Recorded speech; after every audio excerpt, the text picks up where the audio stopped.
Fancy a quick then and now? Why not? 1850. Not taken from here, but taken from the other side of the tracks, much further up. Well, not even taken, I think it's a drawing. Anyway, 1850, Parson and the Clerk, and a train. Lovely.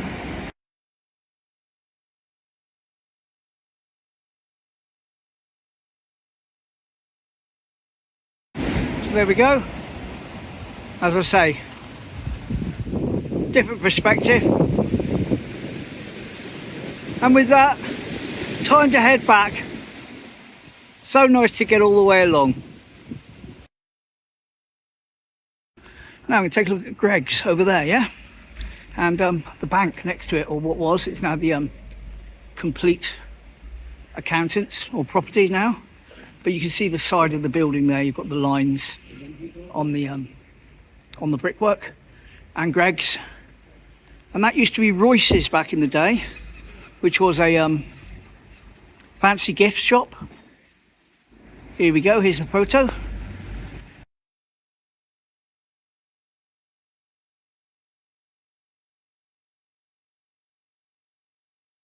And I used to go in there and look around at things from time to time when I was very, very young. And I remember I went around the time I just learnt to read. And there was a sign in there. Well, it's repeated over and over again, but I just learnt to read it. And I think it said, word for word, as best I can recall, beautiful to look at, lovely to hold, but if they get broken, we consider them sold. And I read that over and over again, thinking how clever I was that I could read. Memories, memories. Royces, there we go. What we're looking at specifically are these steps here that go down the side. Right, so we're walking down them now, and points to bear in mind. Well, you can't really see it at the moment, but just behind that tree there's the corner of the wall. That's going to come into it.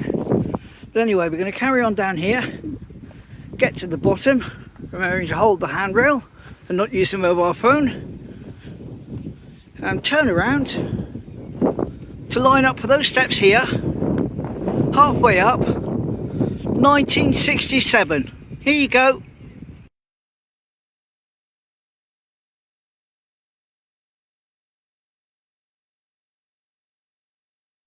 So that was the crazy cricket match, 1967, right here on these steps by the Den.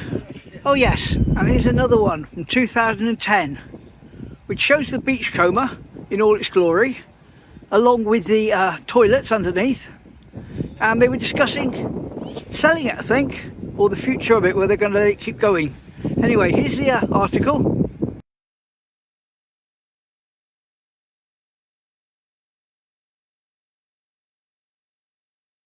And that was the captain's table as the Beachcomber, as it was for many, many years. And it is still sorely missed by a lot of people in Teignmouth, in fairness.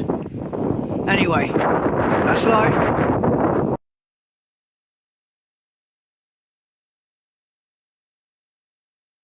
A chat about good old WHS and the rebrand.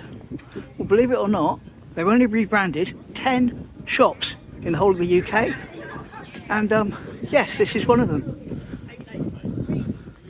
I'll put a link in the description that says all about it, but it's originally the Royal Library, as you can see at the top there.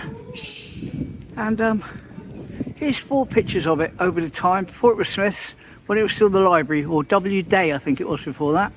Here we go.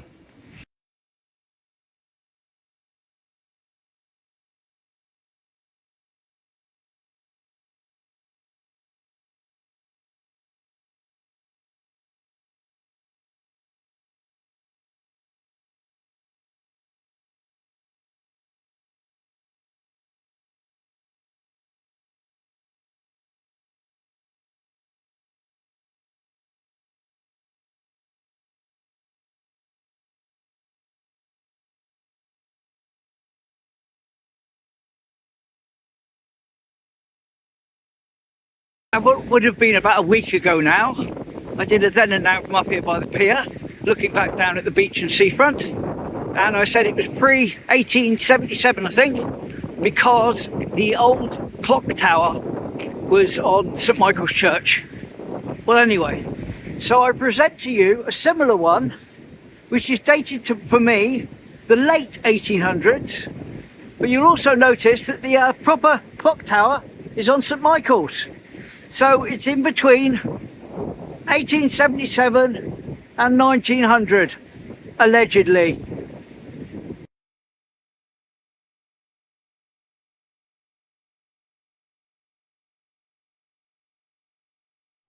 Also notice that the Esplanade Hotel is in full form and force there, next to where the doctors are, if that makes sense to regular viewers. And that's the bit that's disappeared, but you can see that the old Spanish Cellars Bar and of course the Bella Vista are still in place. I'll flash it up again. Okay, so I dug out my picture. It is one that I have showed on the channel before, but it sort of reappeared across my desk the other night. I thought, oh, I'll do that one next time I'm down this way. And it's along here before Skew Bridge was built. Back when that cliff used to go all the way across and there was a tunnel. So here we go, about here.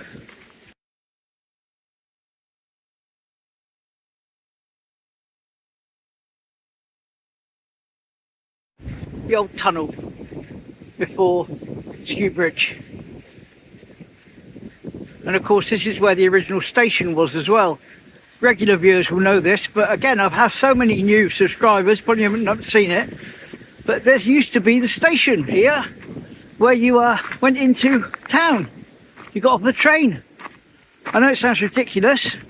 Here's a picture of it.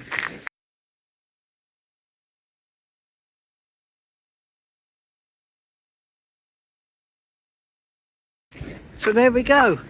A couple that I have shown before, but again, I'm pretty sure not everyone's seen them. And aren't they nice ones, worth doing? Imagine getting off the train here.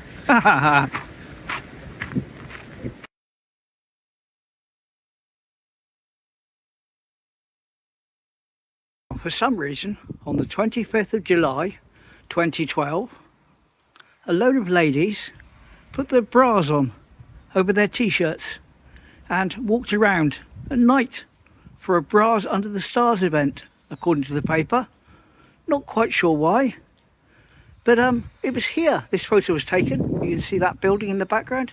You can make out that building over there. Here we go, Bras Under the Stars.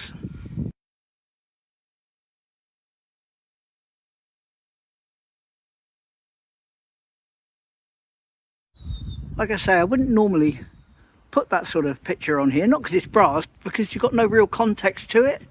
But you can just work out, I looked at that and I thought I recognised where that was taken. So there we are, I put it in today. Okay, so I thought today I'd do a little refresher on how Polly Steps used to be used as a dry dock every winter, but it's stopped now, and I'll give you the reason for that later. But we're going to start off with a little video from October 2021 on the 19th, when the signs are up saying, just about here, that they're closing the car park to do the dry dock, but it's a train.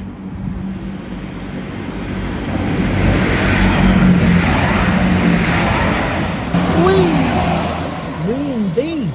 And with the magic of video, we've travelled back in time now to October 2021, and I think this is shot on the 19th. I wasn't talking in my videos back then, so I've added all this voiceover in later. There's the area they've reserved for the boats to come out.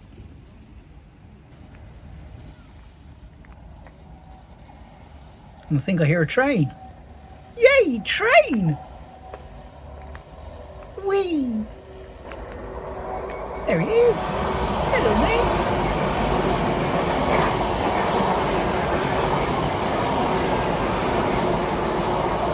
So here's the big tractor that they use on that lift there, you see, to put the boats in, to take them out.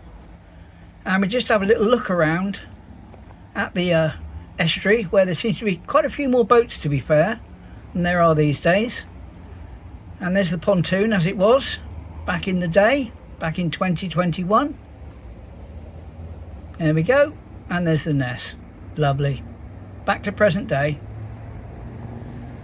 Now they also used to have a big crane, full-size crane that lifted the boats in. And here's a picture of it from some years ago. About here. Here you go.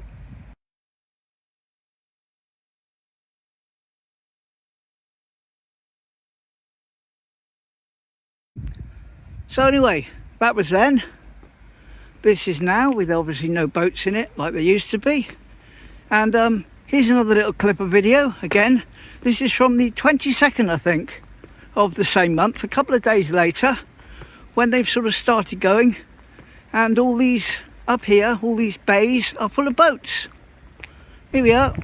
Here we go. We're on the 22nd now, and all the boats have arrived. Look at them. Looks lovely, doesn't it? Majestic to see them there. Absolutely fantastic.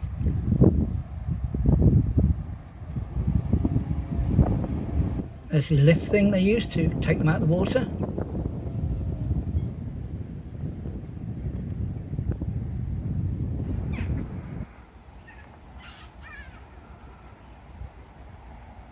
All lined up so people can work on them. Debarnacle or whatever it is they do to the bottom, the keels. I used to enjoy walking up past them, having a close look at them. Someone working there with a ladder. Anyway, that was then, this is now. And present day, all empty. So why did it stop? Why did they stop using it? Well, there's a mixture of answers to that question. Some of them make sense, some of them don't. But the gist of it is, it's down to Network Rail saying they don't want cranes so close to their lines. So it's not allowed. First of four. Bit blurry, because like I say, I pulled them together last minute. But it's 1965, Easter weekend. The lamppost there you can see that doesn't go all the way up is in it. And in the background there, you can see that shelter, which became the aquarium, which is going to be the toilets. Well, it's before it was even the aquarium in 1965. So here we go, and of course you've got the scales there, I remember them as well, the weighing scales. Right, photo one.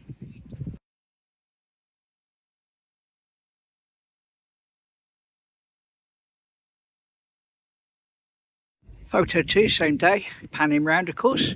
You've got the nest, slightly different shape, and you've got what is the captain's table now, when it was just a shelter with a bandstand underneath, not even toilets.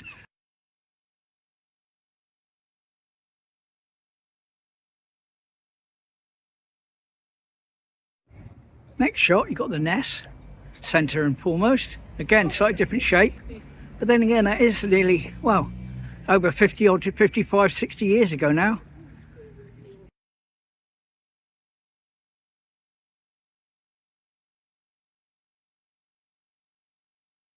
And for the final one, we look down there at what was the Royal Hotel. Now, of course, the Royal Court being rebuilt. But looking that way, there we go.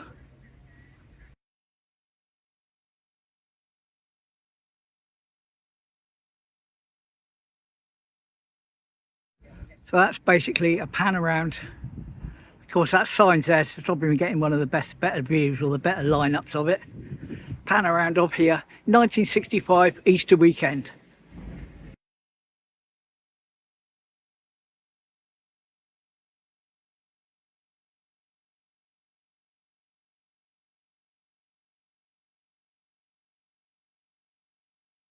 Around here, give or take tuppence.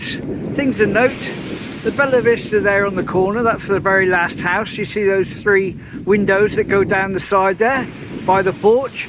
They'll come into it. And of course the cliff in the distance there, up by Smugglers, that comes into it. Here we go, 1965.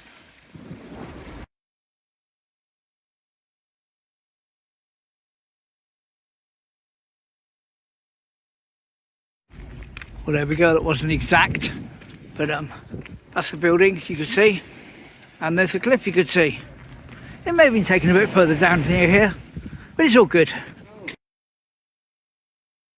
Here we go, second picture of the three, 1965, roughly here. Here you go.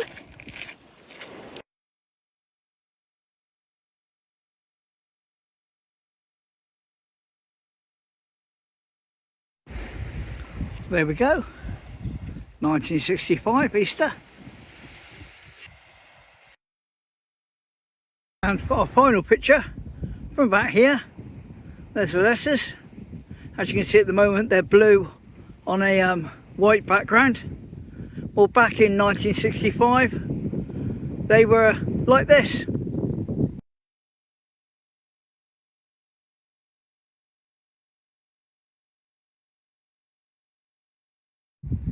So that's the last of our 1965 photos for today. Right, so just over there is the rugby club. Here's a picture of the rugby team, 1905.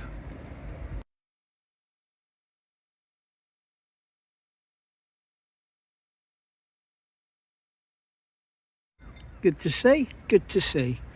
1905 rugby team. Think how long ago that was. Crazy. I've got a couple of shots of the Restless for you now. Bit of information about the Restless I'll put over the top of the photos. But I'll do them both together. Pick 1 and pick 2, both taken here, and record a little bit of audio over the pictures. Here you go. There we go, 2 pics of the Restless, the original Restless, as it's put in the information that I got with the pictures, built by the Hook brothers in 1947. And it says, well, Sid Hook did the trips around the bay. His wife Mavis worked in the Ballroom Cafe on the pier.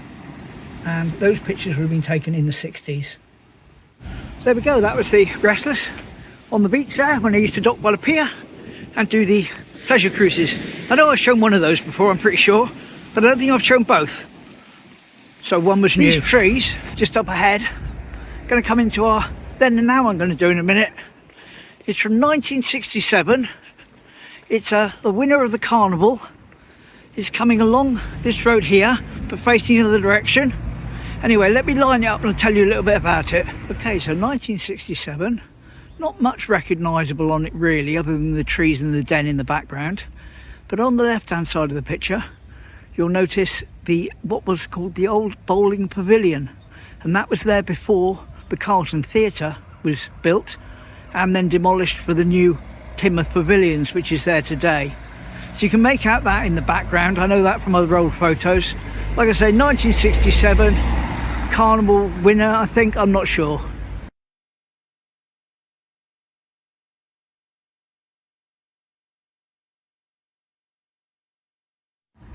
So there we go.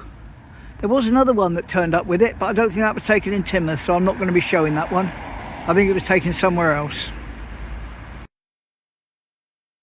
Here's the first then and now sent in by Andy.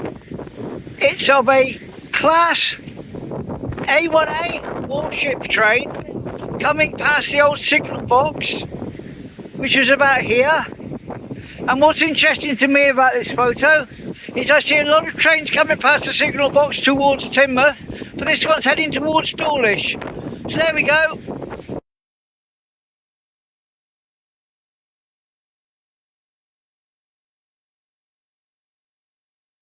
Like I say, that was pretty cool. Thanks, Andy.